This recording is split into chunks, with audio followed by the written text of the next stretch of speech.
ഏവർക്കും ഈ school English അക്കാഡമിയിലേക്ക് വീണ്ടും സ്വാഗതം. ഈ സ്കൂൾ ഇംഗ്ലീഷ് അക്കാഡമിയുടെ online spoken English and grammar കോഴ്സുകളിൽ ജോയിൻ ചെയ്യാൻ താല്പര്യമുള്ളവർ ഈ കാണുന്ന നമ്പറിൽ കോൺടാക്ട് ചെയ്യാവുന്നതാണ്. ഇംഗ്ലീഷ് പഠിക്കണം എന്ന ആഗ്രഹത്താൽ ഒരു വ്യക്തി ആദ്യം ചെയ്യുന്ന കാര്യം ആയിരിക്കും യൂട്യൂബിൽ സ്പോക്കൺ ഇംഗ്ലീഷ് റിലേറ്റഡ് വീഡിയോകൾ കാണുക എന്നത്.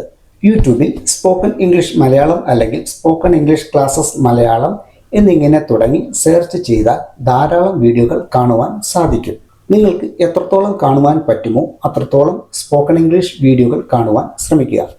പക്ഷേ ഇതിൻ്റെ റിയാലിറ്റി എന്താണെന്ന് വെച്ചാൽ ഇംഗ്ലീഷ് പഠിക്കുവാൻ ആഗ്രഹിക്കുന്ന ഒരു വ്യക്തിയെ സംബന്ധിച്ച് ഒരു പക്ഷേ പഠനത്തിൽ ഉള്ള മടി, എഡ്യൂക്കേഷൻ ഗ്യാപ്പ്, അതായത് 10ാം ക്ലാസ്, +2, ഡിഗ്രി എന്നിവയൊക്കെ കഴിഞ്ഞ് കുറച്ച് നാളുകൾക്ക് ശേഷം ആയിരിക്കും ഇംഗ്ലീഷ് പഠിക്കുവാൻ ശ്രമിക്കുന്നത്. മാത്രവുമല്ല, ചിലരെ സംബന്ധിച്ച് ഇംഗ്ലീഷ് പഠിക്കണം എന്ന് അതിയായ ആഗ്രഹം ഉണ്ടെങ്കിലും ഇത്തരത്തിലുള്ള എഡ്യൂക്കേഷൻ ഗ്യാപ്പ് കൊണ്ടും ജീവിതത്തിലെ പല സാഹചര്യങ്ങൾ കൊണ്ടും ഇംഗ്ലീഷ് പഠിച്ചെടുക്കുക എന്നത് അല്പം പ്രയാസമുള്ള കാര്യമാണ്. എന്നാൽ ഇത്തരം സാഹചര്യത്തെ മറികടന്നുകൊണ്ട് ഇംഗ്ലീഷ് വളരെ എളുപ്പത്തിൽ പഠിച്ചെടുക്കുവാൻ റൈറ്റിംഗ് വളരെ സഹായിക്കും. കാരണം റൈറ്റിംഗ് പ്രാക്ടീസ് എന്നത് നമുക്ക് എവിടെയാണ് സ്റ്റക്ക് വരുന്നത്, എവിടെയാണ് തെറ്റിപ്പോകുന്നത്, ഇനി എങ്ങനെ എന്തൊക്കെ കാര്യങ്ങൾ ശ്രദ്ധിക്കണം എന്നുള്ളതിനെ പറ്റി പിന്നീട് ഡീറ്റെയിൽ ആയി മറ്റൊരു വീഡിയോയിൽ പറയുന്നതായിരിക്കും. അതുകൊണ്ട് ഇംഗ്ലീഷ് എഫക്റ്റീവായി പഠിക്കണം എന്നുണ്ടെങ്കിൽ പ്രാക്ടീസ് പ്രാക്ടീസ് പ്രാക്ടീസ്. നിങ്ങളുടെ കഴിവിൻ്റെ പരമാവധി പ്രാക്ടീസ് ഡെയിലി ചെയ്യുക. നമുക്ക് ഇംഗ്ലീഷ് സ്വയം പ്രാക്ടീസ് ചെയ്യുവാൻ തുടക്കത്തിൽ എന്തെല്ലാം സ്റ്റഡി മെറ്റീരിയൽസ് വേണം എന്ന് നോക്കാം.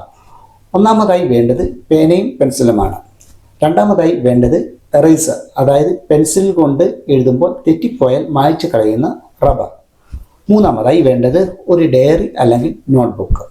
നാലാമതായി വേണ്ടത് ഒരു പോക്കറ്റ് ഡയറി. അഞ്ചാമതായി വേണ്ടത് ഒരു ബണ്ടിൽ റഫ് പേപ്പർ, അതായത് എഴുതി പഠിക്കുവാനായിട്ട് വാങ്ങിക്കുന്ന പേപ്പർ.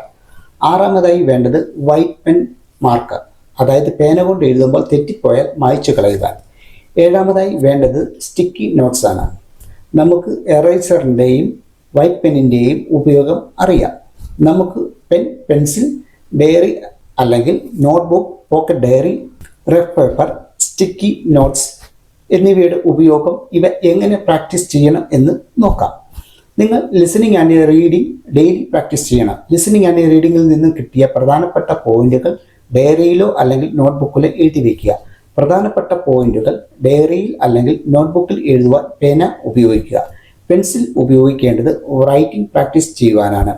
പ്രധാനപ്പെട്ട പോയിന്റുകൾ എഴുതുമ്പോൾ ഹെഡിങ്, ഡേറ്റ്, ടൈം, പ്ലേസ്, എങ്ങനെ സംഭവിച്ച്, എന്താണ് കാരണം, അതിൻ്റെ ഗുണങ്ങൾ, ദോഷങ്ങൾ, അതിൻ്റെ സൊല്യൂഷൻ എന്നിങ്ങനെ നിങ്ങൾക്ക് ഇഷ്ടമുള്ള ഓർഡറിൽ ജസ്റ്റ് നോട്ട് ചെയ്യുക. ഇപ്പറഞ്ഞ കാര്യങ്ങൾ കൂടാതെ ഗ്രാമറുകളും വീണ്ടും ഓർത്തെടുത്ത് എഴുതി പഠിക്കാവുന്നതാണ്. ഇപ്പറഞ്ഞ കാര്യങ്ങൾ കൂടാതെ ഗ്രാമറുകളും വീണ്ടും ഓർത്തെടുത്ത് എഴുതി പഠിക്കുവാൻ റഫ് പേപ്പർ ഉപയോഗിക്കുവാൻ കഴിയും. പോക്കറ്റ് ഡയറിയിൽ ഗ്രാമർ പോയിന്റുകളും ന്യൂ വൊക്കാബുലറികളും എഴുതുക. അവ എപ്പോഴും നിങ്ങളുടെ പക്കൽ ഉണ്ടായിരിക്കണം. നിങ്ങളുടെ ഫ്രീ ടൈമുകളിലോ യാത്രയിലോ ഇംഗ്ലീഷിനെ പറ്റി ചിന്തിക്കുമ്പോൾ ഗ്രാമറിനെ പറ്റിയോ വൊക്കാബുലറിയെ പറ്റിയോ ഡൗട്ട് തോന്നിയാൽ പോക്കറ്റ് ഡയറിയിൽ നോക്കി ഡൗട്ട് ക്ലിയർ ചെയ്ത് ക്ലാരിഫൈ ചെയ്യാവുന്നതാണ്. സ്റ്റിക്കി നോട്ട്സ് ഉപയോഗിക്കേണ്ടത് നിങ്ങൾ ഒരു പുസ്തകം വായിക്കുമ്പോൾ അതിൽ കാണുന്ന പ്രധാനപ്പെട്ട പോയിന്റുകൾ, നിങ്ങൾക്ക് ഡൗട്ടുള്ള കാര്യങ്ങൾ ജസ്റ്റ് മെൻഷൻ ചെയ്യുക.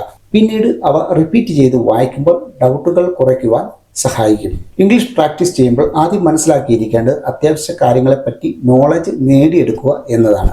നോളജ് ഇല്ലാത്ത നിങ്ങൾക്ക് ഇംഗ്ലീഷ് എന്നല്ല ഏതൊരു ഭാഷയായാലും അധിക നേരം സംസാരിക്കുവാൻ സാധിക്കുകയില്ല. ഇംഗ്ലീഷ് പഠിക്കുന്നതിനോടൊപ്പം നോളജ് കൂടെ അക്വയർ ചെയ്യുവാൻ പരമാവധി ശ്രമിക്കുക. നോളജ് ലഭിക്കുന്നതിന് ഇംഗ്ലീഷുമായി ഒരു ബന്ധം സ്ഥാപിച്ചെടുക്കുക എന്നതാണ് ഒന്നാമത്തെ ടാർഗറ്റ്. നിലവിൽ ഇംഗ്ലീഷും ആയി ഒട്ടും ബന്ധമില്ലാത്തവരും ഇനിയും നോളജ് ആവശ്യമാണെന്ന് ബോധ്യമുള്ളവരും ഇംഗ്ലീഷും ആയി ബന്ധം സ്ഥാപിച്ചെടുക്കുക. പറഞ്ഞു വന്നതിൻ്റെ സാരം, നിലവിൽ ഇംഗ്ലീഷും ആയി അത്ര ബന്ധമില്ലാത്ത ഒരാളെ സംബന്ധിച്ച് ലിസണിങ് ആയാലും റീഡിംഗ് ആയാലും റൈറ്റിംഗ് ആയാലും സ്പീക്കിംഗ് ആയാലും വളരെ പ്രയാസമായിരിക്കും. ഇംഗ്ലീഷുമായി ബന്ധം സ്ഥാപിച്ചെടുക്കുക എന്നതിനെ ട്യൂട്ടേഴ്സ് പൊതുവെ പറയുന്നത് ഇംഗ്ലീഷ് വേർഡിലോ ഇംഗ്ലീഷ് എൻവയൺമെൻറ്റിലോ ആയിരിക്കുക എന്നതാണ്.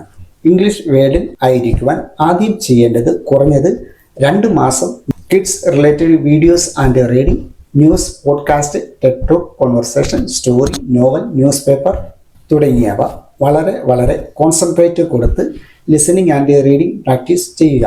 കൂട്ടത്തിൽ ഗ്രാമറും കൂടി പ്രാക്ടീസ് ചെയ്തുകൊണ്ടേയിരിക്കുക. ലിസണിങ് ആൻഡ് റീഡിങ്ങിൽ പറയുന്ന ന്യൂ വൊക്കാബുലറികൾ, ഇമ്പോർട്ടൻ്റ് പോയിന്റുകൾ ഒരു ബുക്കിലോ അല്ലെങ്കിൽ ഡയറിയിലോ എഴുതി നിങ്ങളുടെ യാത്രയിൽ ഫ്രീ ടൈമിൽ ന്യൂ വൊക്കാബുലറികൾ, ഇമ്പോർട്ടൻ്റ് പോയിന്റുകൾ ഉപയോഗിച്ച് നിങ്ങളെ റിലേറ്റ് ചെയ്തും നിങ്ങളുടെ ചുറ്റുപാടുകളെ റിലേറ്റ് ചെയ്തും സിമ്പിൾ സെൻറ്റൻസുകളായും ലെങ്തി സെൻറ്റൻസുകളായും പറഞ്ഞും എഴുതിയും ശീലിക്കുക. ഉദാഹരണമായി, I see a cinema poster. ഞാനൊരു സിനിമ പോസ്റ്റർ കാണുന്നു. This is a cinema poster. ഇതൊരു സിനിമ പോസ്റ്ററാണ്. It is a new shop. ഇതൊരു പുതിയ ഷോപ്പാണ്. That is a new shop. അതൊരു പുതിയ ഷോപ്പാണ്. ഇങ്ങനെ നിങ്ങൾക്ക് ഫ്ലെക്സിബിളായ രീതിയിൽ യാത്രയിലോ ജോലിയിലോ ഒഴിവ് സമയത്തോ വീട്ടിലോ മറ്റ് ഫംഗ്ഷനിലോ ഇപ്പറഞ്ഞ രീതിയിൽ ബേസ് ചെയ്ത് വളരെ ഈസിയായി സെൻറ്റൻസുകൾ പറഞ്ഞ് ശീലിക്കുവാൻ കഴിയും. ഇങ്ങനെ പ്രാക്ടീസ് ചെയ്യുമ്പോൾ എന്തെങ്കിലും ഡൗട്ടുകൾ തോന്നിയാൽ പോക്കറ്റ് ഡയറിയിൽ നോട്ട് ചെയ്ത ഗ്രാമർ പോർഷനുകൾ, വൊക്കാബുലറികൾ വളരെ ഹെൽപ്പ് ചെയ്യും. ഈ ഒരു പ്രാക്ടീസ് നിങ്ങളെ ഇംഗ്ലീഷിൽ തിങ്ക് ചെയ്യുവാൻ ഒരുപാട് സഹായിക്കും. രണ്ടാമതായി അറിഞ്ഞിരിക്കേണ്ടത് ബേസിക് ഇംഗ്ലീഷ് അറിഞ്ഞിരിക്കുക എന്നതാണ്. അതായത് ഇംഗ്ലീഷ് പഠനത്തിന് ആവശ്യമായ ഗ്രാമർ ഭാഗങ്ങൾ, ന്യൂ വൊക്കാബുലറികൾ പോക്കറ്റ് ഡയറിയിൽ എഴുതി വയ്ക്കുക. ഇവ പ്രാക്ടീസ് ചെയ്യുമ്പോൾ ഏതെങ്കിലും ഗ്രാമർ പോർഷനോ വൊക്കാബുലറിയോ പെട്ടെന്ന് ഓർത്തെടുക്കുവാൻ പറ്റുന്നില്ല എങ്കിൽ പോക്കറ്റ് ഡയറി ഓപ്പൺ ചെയ്ത് ജസ്റ്റ് മനസ്സിലാക്കുക. എന്നിട്ട് അത് ഒന്നും കൂടെ പറഞ്ഞു നോക്കുക. ഇങ്ങനെ നിങ്ങൾ പ്രാക്ടീസ് ചെയ്യുമ്പോൾ എവിടെയാണോ സ്റ്റക്ക് വരുന്നത് ആ ഭാഗം നോക്കി ഡൗട്ട് ക്ലിയർ ചെയ്ത് കൂടുതൽ ഇംപ്രൂവ്മെൻറ്റ് നേടിയെടുക്കുവാൻ സാധിക്കാവുന്നതാണ്. മൂന്നാമത്തെ കാര്യം എന്നത് റൈറ്റിംഗ് പ്രാക്ടീസാണ്. നിങ്ങളുടെ ഫ്രീ ടൈമിൽ വീട്ടിലാകട്ടെ മറ്റ് എവിടെയെങ്കിലും ആകട്ടെ കിട്ടുന്ന സമയം എഴുതി പഠിക്കുവാൻ ശ്രമിക്കുക. നിങ്ങൾ ലിസണിങ് ചെയ്തപ്പോഴും റീഡിംഗ് ചെയ്തപ്പോഴും മനസ്സിലാക്കിയ പ്രധാനപ്പെട്ട പോയിന്റുകൾ റീകളക്ട് ചെയ്ത് അല്ലെങ്കിൽ ലിസണിങ് ആൻഡ് റീഡിംഗ് ചെയ്തപ്പോൾ കിട്ടിയ പോയിന്റുകൾ ഡയറിയിൽ നോട്ട് ചെയ്തത് ജസ്റ്റ് വായിച്ച് നോക്കിയിട്ട് അവ സെൻറ്റൻസുകളായോ പാരഗ്രാഫുകളായോ എസ്സകളായോ എഴുതി പ്രാക്ടീസ് ചെയ്യാവുന്നതാണ്. മാത്രമല്ല, നിങ്ങൾ ദിവസവും രാവിലെ എണീക്കുന്നത് മുതൽ രാത്രിയിൽ കിടക്കുവാൻ പോകുന്നതിന് തൊട്ട് മുമ്പ് വരെയുള്ള കാര്യങ്ങൾ കിടക്കുന്നതിന് തൊട്ട് മുൻപ് കുറച്ച് സമയം ഓർത്തെടുക്കുവാൻ ശ്രമിക്കുക. എന്നിട്ട് നിങ്ങൾ ഓർത്തെടുത്ത കാര്യങ്ങൾ മനസ്സിൽ ഓർത്തുകൊണ്ട് സിമ്പിൾ സെൻറ്റൻസുകളായി എഴുതി അവ ഒന്നും കൂടെ പറയുക. എന്നിട്ട് മാത്രം കിടക്കുവാൻ ശ്രമിക്കുക. ഇത് ദിവസവും കണ്ടിന്യൂസ് ആയി പ്രാക്ടീസ് ചെയ്യുക. ഇങ്ങനെ പ്രാക്ടീസ് ചെയ്യുമ്പോൾ എവിടെയാണ് സ്റ്റക്ക് വരുന്നതെന്ന്, എവിടെയാണ് തെറ്റിപ്പോകുന്നതെന്നും, സ്പെല്ലിംഗ് മിസ്റ്റേക്ക് ഉണ്ടോ, ഏത് ഗ്രാമർ ഭാഗമാണ് ഇനി കൂടുതൽ ശ്രദ്ധിക്കേണ്ടത് എന്നിങ്ങനെ നിങ്ങളെ റൈറ്റിംഗ് പ്രാക്ടീസ് വളരെ ഹെൽപ്പ് ചെയ്യും.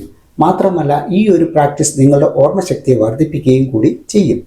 നിങ്ങൾ ഇംഗ്ലീഷ് പഠിക്കുവാൻ തുടങ്ങുന്നതിന് മുൻപ് ഇപ്പറഞ്ഞ സ്റ്റഡി മെറ്റീരിയലുകൾ വാങ്ങി ഇവ എങ്ങനെയാണ് പ്രാക്ടീസ് ചെയ്യേണ്ടതെന്ന് മനസ്സിലാക്കി ഏറ്റവും കുറഞ്ഞത് ഒരു മാസം കണ്ടിന്യൂസ് ആയി പ്രാക്ടീസ് ചെയ്യുക. സ്റ്റഡി മെറ്റീരിയൽ ഉപയോഗിച്ചുകൊണ്ടുള്ള ഈ ഹാബിറ്റ് നിങ്ങൾ നല്ലൊരു ചേഞ്ച് വരുത്തും. മാത്രമല്ല, ഈ ഒരു ഹാബിറ്റ് പ്രാക്ടീസ് ചെയ്യുകയാണെങ്കിൽ ധാരാളം നോളജും ഫ്ലുവൻസി കൈവരിക്കുവാൻ സാധിക്കും. ഇവ നിങ്ങളുടെ ലൈഫിൽ എല്ലായ്പ്പോഴും പ്രാക്ടീസ് ചെയ്ത് നോളജ് കൂടുതൽ അപ്ഡേറ്റ് ചെയ്തെടുക്കുക. ഇത് നിങ്ങളുടെ ഇംഗ്ലീഷ് കോൺഫിഡൻസിനെ ഒരുപാട് ഹെൽപ്പ് ചെയ്യും. നിങ്ങൾക്ക് ഈ ഒരു വീഡിയോയിൽ പറഞ്ഞ കാര്യങ്ങൾ നന്നായി മനസ്സിലായി എന്ന് കരുതുന്നു. നിങ്ങൾക്ക് ഈ വീഡിയോ ഇഷ്ടപ്പെട്ടെങ്കിൽ ലൈക്ക് ആൻഡ് സബ്സ്ക്രൈബ് ചെയ്യുക. നിങ്ങളുടെ പരിചയത്തിലുള്ളവർക്കും കൂടെ ഈ ഒരു ചാനൽ പരിചയപ്പെടുത്തുക. നമുക്ക് മറ്റൊരു ഇൻഫോർമേറ്റീവ് വീഡിയോയുമായി വീണ്ടും കാണാം.